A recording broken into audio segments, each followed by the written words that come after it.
Olá, queridos ouvintes, bem-vindos ao canal Senhores do Tempo. É curioso parar para pensar, né? Essa nossa vida de hoje, com casa, trabalho, a ideia de propriedade, é uma invenção incrivelmente recente na nossa história. Nessa nossa conversa, a gente vai viajar no tempo para entender a transformação radical que moldou o jeito que a gente vive.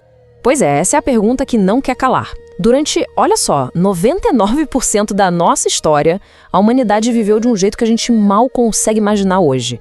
E aí, de repente, num piscar de olhos cósmico, tudo virou de cabeça para baixo. O que será que aconteceu? Vamos descobrir. Ok, mas pra gente entender essa virada, primeiro a gente precisa dar um zoom out e mudar um pouco a nossa noção de tempo.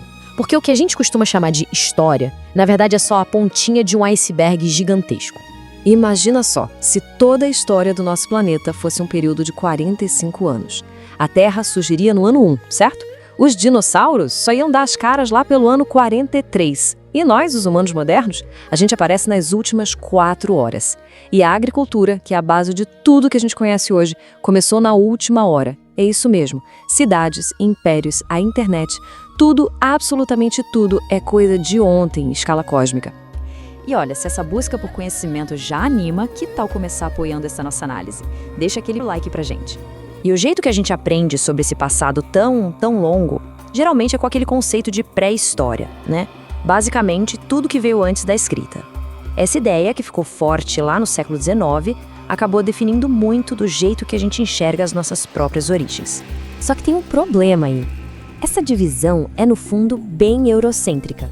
Porque, pensa bem, ao colocar a escrita como marco zero da história, é como se um monte de povos simplesmente não tivessem tido história, nem cultura, nem nada, só porque não tinham um alfabeto. Fica uma visão bem limitada, né? Antes da ciência como a gente conhece hoje, cada povo tinha seu jeito de explicar de onde viemos, né? Eram mitos incríveis, super poderosos. A grande virada, o grande boom, veio com Charles Darwin. A teoria dele foi um baque. Foi vista como uma ofensa ao amor próprio humano. Afinal, ela nos colocava de volta no mundo animal, como só mais uma peça nesse tabuleiro gigante da evolução. Então, se não foi a força física, o que foi que nos fez diferentes nessa caminhada toda da evolução? A resposta é o nosso primeiro grande superpoder: a cultura. Essa habilidade incrível de criar, de aprender e, principalmente, de passar esse conhecimento para frente. A nossa linhagem evolutiva pode ser vista quase como as fases de um jogo, sabe? Uma série de grandes desbloqueios. Cada nova espécie de hominídeo que surgia não era só uma mudança no corpo. Era como destravar uma habilidade nova, uma capacidade que ia mudar o jogo todo. E tudo isso começa com um som: crack. O barulho da primeira pedra sendo lascada. Esse som, esse crack, é o momento exato em que o trabalho humano começa a construir uma segunda natureza. Uma realidade que não é mais só da natureza. É uma realidade moldada por nós com ferramentas e tecnologia. Vamos ver esses desbloqueios. Primeiro, vem o Homo habilis, o pioneiro que nos deu as primeiras ferramentas de pedra. Depois, o Homo erectus, que conseguiu uma coisa inacreditável: dominar o fogo. Uma revolução. E por fim, chegamos a nós, Homo sapiens, com essa capacidade de pensar de forma abstrata, de criar símbolos, algo que a gente vê claramente nos primeiros rituais de enterro. E olha, dominar o fogo foi muito, mas muito mais do que só uma ferramenta para sobreviver, para se aquecer ou cozinhar. Aquele ambiente seguro, ao redor da fogueira, virou o grande berço da socialização. Foi ali, naquele calor, que a linguagem ficou mais forte, que os mitos começaram a ser contados e que os laços entre as pessoas realmente se aprofundaram. Essa era imensa, que durou literalmente milhões de anos, é o que a gente chama de paleolítico. E a vida nesse mundo, nossa, era uma coisa radicalmente diferente do que a gente conhece hoje. No paleolítico, os grupos humanos viviam em movimento, eram nômades. A sobrevivência dependia totalmente da cooperação.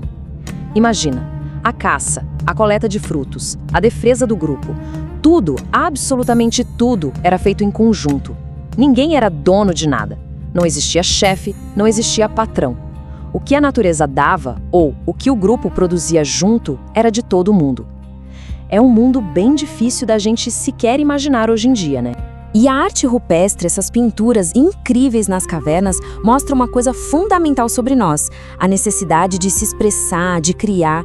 Isso não nasceu porque sobrou tempo ou porque a vida ficou mais fácil. Não, isso é uma parte essencial do que é ser humano. Era uma forma de dar sentido ao mundo, de registrar os mitos, e isso muito, muito antes de alguém pensar em plantar a primeira semente.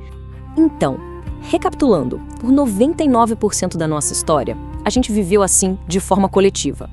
Até que veio uma invenção que mudou as regras do jogo e quebrou para sempre esse jeito antigo de viver. E essa invenção foi a agricultura. A mudança foi de 180 graus. Pensa só, da vida nômade para a vida fixa em um só lugar, do trabalho todo mundo junto para cada um fazendo uma coisa, e do ato de compartilhar tudo para o começo da acumulação. Foi sem dúvida uma revolução completa. E essa revolução não aconteceu do dia para a noite.